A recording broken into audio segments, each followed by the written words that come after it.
Hello friends, how are you? Today I am going to discuss an important topic concerning your right.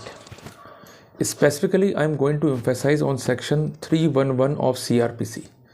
The basic point in the criminal litigation is that whether a document could be summoned and could be taken on record even at the later stage or not. This is a basic crucial problem because when we are going to fight from defense point of view, this section usually come into practice, and due to lack of knowledge we inter alia fail to plead the client in the proper manner.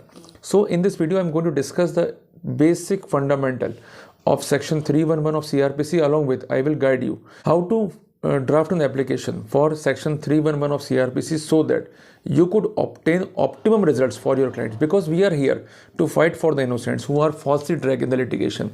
And apart from that, our jurisprudence theory says that every accused shall be deemed to be innocent unless proven guilty.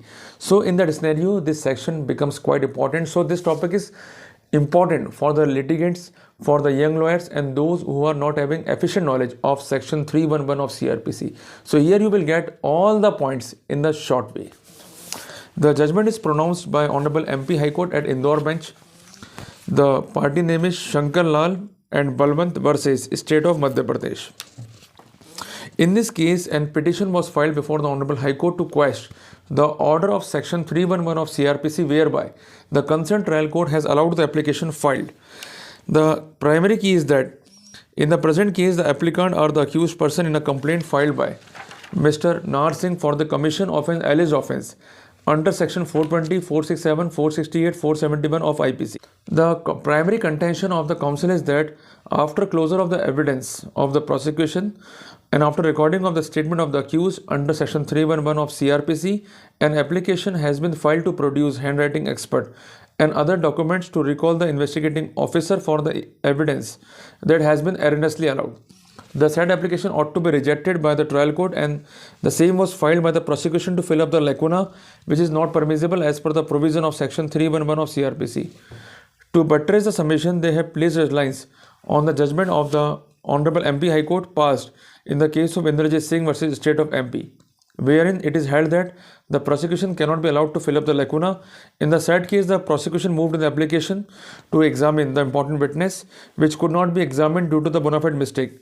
He also placed reliance on the judgment passed by Honorable Bombay High Court in criminal writ petition titled as BD Goyal versus Ibrahim, which is decided on 23rd of June 2000, wherein it is retrieved that after recording the statement of the accused under section 313 of CrPC, the prosecution cannot file an application for recalling of the prosecution witness to fill up the lacuna.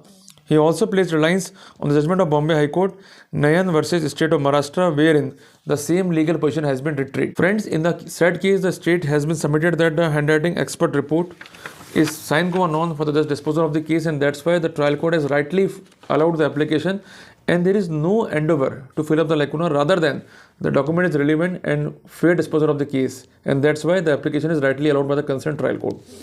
The concerned Honorable High Court, after perusing the contention of the party and while observing the scope and ambit of section 311 of CrPC, has observed that any court may at any stage of inquiry or trial or any other proceeding under the court summon any person as a witness or examine any person in attendance, although not summoned as a witness, or recall or re-examine any person already examined.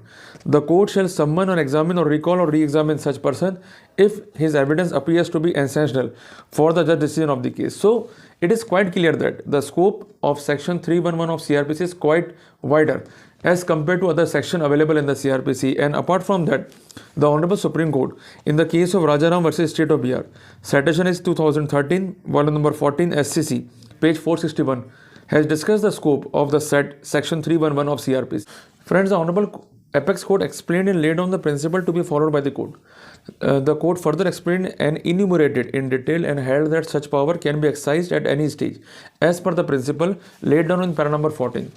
The basic principle is that a conspicuous reading of section 311 of CrPC would show that the widest of the power have been invested with the court when it comes to the question of summoning a witness or recall or re-examine any witness already examined. A reading of the provisions shows that the expression any has been used as prefix to court, inquiry or trial or other proceeding. Person as a witness, person in attendance, although not summoned as a witness, and person already examined. By using the expression any as a prefix to the various expressions mentioned above, it is ultimately stated that all that was required to be satisfied by the court was only in relation to such evidence that appears to the court to be essential for the decision of the case. Section 138 of the Evidence Act prescribed the order of the examination of a witness in the court. An order of re-examination is also prescribed, calling for such a witness so desired for such a re-examination. Therefore, a reading of Section 311 of CrPC and Section 138 of the Indian Evidence Act is, so far as it comes to the question of a criminal trial, the order of re-examination at the desire of any person under Section 138 will have to be necessarily be in consonance with the prescription contained in Section 311 of CrPC. It is therefore imperative that invocation of Section 311 of CrPC and its application in the particular case can be ordered by the court only by bearing in the mind the object and the purpose of the said provision, namely for achieving a just decision of the case as noted by us earlier.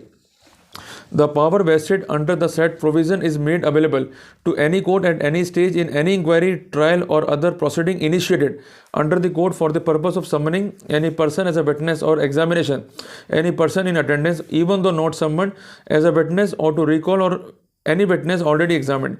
So far as recalling or re-examination of any person already examined is concerned, the court must bear in mind that the recall and re-examination of the person is necessary for the just decision of the case. So therefore, the paramount requirement is the just decision, and for the purpose, the court may re-examine or recall or summon any witness not examined. So the Honorable Supreme Court tried to explain in the said judgment that if the witness is exceptional and the just decision of the case could be done, in that scenario, court is totally empowered to recall or re-examine or summon any witness not examined. So you got the point now? It is quite easier. So the argument which we are going to tender before the court is not baseless.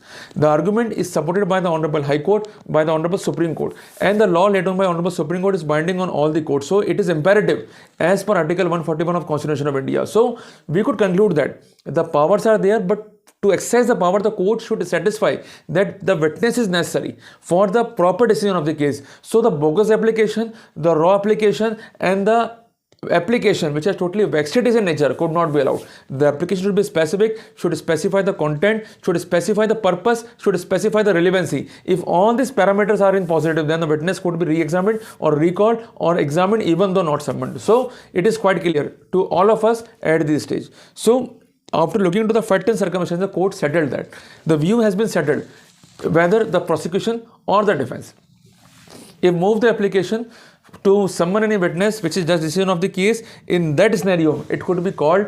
The primary key is that the court must satisfy that the said person is necessary for the decision of the case, and the said reasoning must be supported by some judicial principle. It should not be in the flimsy manner.